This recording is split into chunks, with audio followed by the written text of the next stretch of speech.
Berbagi itu kalau anak kita kasih tua terus jadi anak harus berbagi harus ini, kayaknya anak-anak sekarang tuh nggak bisa sih kayak gitu dinasehatin jadi orang. Kita harus kasih contoh secara langsung, kita harus kasih lihat ke anak kita bahwa kita juga seperti itu. Gimana caranya anak kita mau ngikutin kita, mau ngikutin hal yang baik kalau kita nggak melakukan itu gitu. Nah, hal seperti ini sebetulnya bisa menjadi salah satu jalan, salah satu cara. Kayak tadi kayak anak-anak kantor Indonesia gitu. Tadi saya bilang mau ikut nggak? Aku mau ketemu sama adik-adik yang cancer, ini pejuang kanker gitu. Dia bilang dia mau banget, tapi dia hari ini tuh lagi ada acara 40 harian saudara kita. Kakak ipar saya juga yang baru meninggal, jadinya acaranya buka puasa bareng-bareng. Kira-kira itu tadi cuma nitipin kue-kue, ada surat dari dia gitu. Dia masukin ke kue-kuenya ada coklat-coklat. Dia bilang dia titip ya buat teman-teman yang cancer. Itu tadi saya bawa, saya kasih langsung. Nah, hal kayak gitu tuh sebenarnya yang bikin anak-anak kita tuh jadi mulai sensitifnya, empatinya, simpatinya tuh jadi benar-benar tergerak gitu loh untuk hal seperti itu.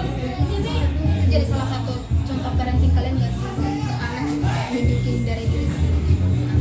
Iya sih, memang saya belajar dari orang tua saya juga jarang gitu menasehati secara verbal, secara ini. Jadi biasanya kalau misalnya ngajarin sholat, ya gimana cara ngajarin sholat, ya dia sholat. Jadi saya ngeliat gitu. Kalau misalnya kita ngeliat orang tua kita nggak ibadah, gimana cara kita mau percaya omongan dia kan? Hal-hal seperti itu sih, hal sederhana seperti itu sih yang saya coba lakuin. Mudah-mudahan cara-cara seperti itu bisa nular yang baik. Gitu. Kayak misalnya bangun pagi, olahraga, atau sholat subuh atau apa gitu. Hal kayak gitu yang kita kasih lihat. Jadinya ketika kita ngomong yuk atau yuk kita lakuin itu gitu, dia percaya karena kita juga ngelakuin hal sama. Tapi mungkin punya anak cewek yang mau beranjak remaja lah bisa dibilang, mungkin dia udah membatasi diri juga nggak sih, kayak udah merasa anak gadis gitu, ke papanya tuh agak segan mungkin atau sungkan untuk cerita-cerita.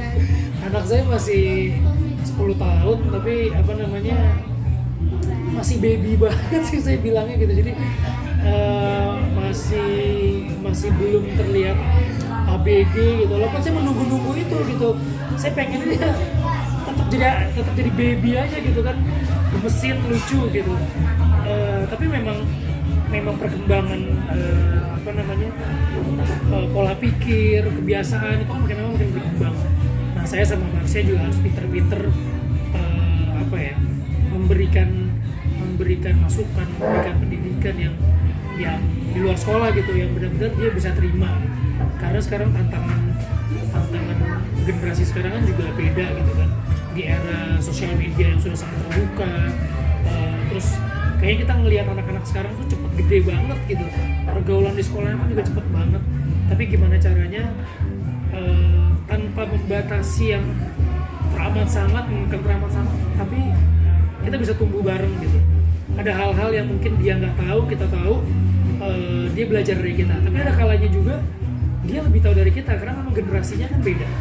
Jadinya kita juga belajar dari dia. Nah, sambil kita belajar dari dia, akhirnya kita juga bisa tahu, oh yang ini yang benar, yang ini yang nggak benar, yang ini harus diikutin, yang ini enggak. Tapi mungkin sekarang udah mulai diarahkan mungkin mengikuti jejak orang tua atau memang memilih pendidikan dulu gitu. Kalau saya tuh nggak pernah ngekang dia atau minta dia untuk jadi entertainment atau apa gitu. Tapi buat saya apapun yang dia pengen selama itu positif akan saya dukung. Ya sekarang masih macam-macam nih, tiba-tiba mau melukis, ayo, tiba-tiba mau les masak, ayo, tiba-tiba mau main skateboard, ayo, tiba-tiba mau apalagi banyak. Buat saya tuh fine-fine aja gitu, dengan kemauan dia yang banyak itu tandanya dia sehat jasmani rohaninya gitu. Dia benar-benar pengen ngulik semuanya gitu. walaupun nggak akan semuanya nanti dia terusin, tapi buat saya nggak apa-apa. Tiba-tiba sekarang dia mau belajar musik, buat saya fine selama itu positif dan selama dia mau gitu. Dulu kan kita kadang-kadang harus dipaksain, ayo les piano, ayo les ini. Nah kebetulan anak-anak sekarang tuh bisa lebih kritis gitu. Saya maunya A, saya maunya B, saya maunya C. Hal-hal yang positif itu yang kita dukung. Tapi mungkin dia juga pernah cerita nggak sih bang, di sekolah kamu tuh anak artis loh gitu-gitu, maksudnya dari teman-teman. Atau ada cowok yang udah ngincer gitu. Biar sih. Kalau misalnya udah nih bang, posesif nggak kayak ayah sedih seperti nggak? apa mungkin? Saya nggak tahu, saya cemburu kayaknya. Tapi enggak lah, saya juga pasti kan tiap anak pasti ada perkembangan ya, kita lihat nanti lah. Saya belum mikirin sampai ke situ, tapi pasti kita ada apa ya, ada caranya untuk melakukan pendekatan itu. Oke. Siap.